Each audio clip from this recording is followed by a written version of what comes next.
Saat kita ingin eksis, bedakan antara buying dengan having. Di sini sering orang-orang keliru, misal punya harta dan watak kaya. Punya harta itu having, tapi watak kaya atau mental merasa cukup itu buying. Terus contoh lagi, rajin ke masjid dan soleh. Kelihatan tiap hari ke masjid itu having, tapi soleh itu buying. Ada orang banyak ilmu dan orang cerdas. Banyak ilmu itu having, cerdas itu buying. Ada orang cerdas, ilmunya sedikit soalnya nggak pernah belajar. Ada orang ilmunya banyak, tapi nggak cerdas, hafalan semua. Jadi kalau ngomong itu tinggi-tinggi, cuma nggak nyambung. Nah itu punya banyak pengetahuan, tapi nggak jadi cerdas. Jadi masing-masing ada konteksnya. Mengharapkan sesuatu dengan jadi optimis, penuh harap itu dua hal yang berbeda. Memiliki kepercayaan dengan orang yang percaya itu dua hal yang berbeda. Selama ini definisi kita kan orang-orang yang memiliki kepercayaan itu namanya orang-orang yang percaya.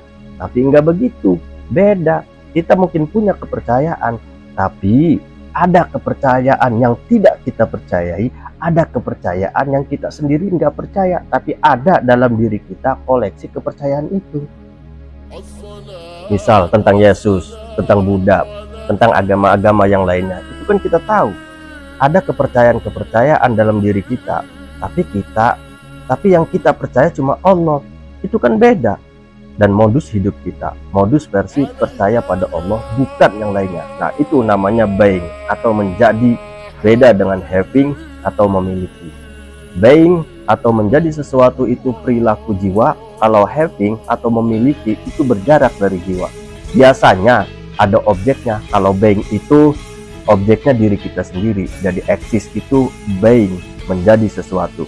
Tidak hanya koleksi ilmu, tapi perilaku kita adalah perilaku orang berilmu.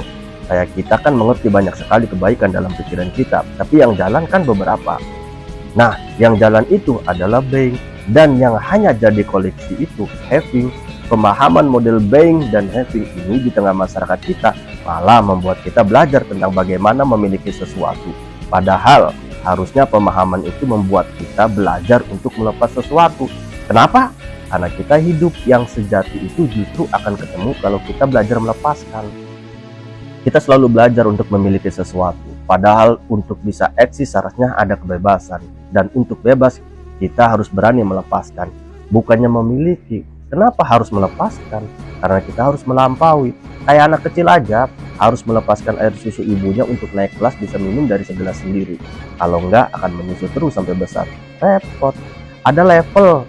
Melepaskan di sini, melepaskan kenikmatan santai-santai disusui. Jadi, manusia itu bukan untuk mengumpulkan terus macet, mandek dengan punya banyak sesuatu. Justru dalam seni melepaskan, ketika ada yang rela kita lepaskan, nanti kita bisa melampaui diri kita yang sebelumnya, sampai di level yang baru. Mulai sekarang, kita lah ikhtiar melepaskan sesuatu, apapun itu, yang tidak penting itu dilepaskan saja, biar kita bisa meraih yang lebih tinggi. Kita lebih baik belajar seni melepaskan, bukan belajar cara memiliki sesuatu.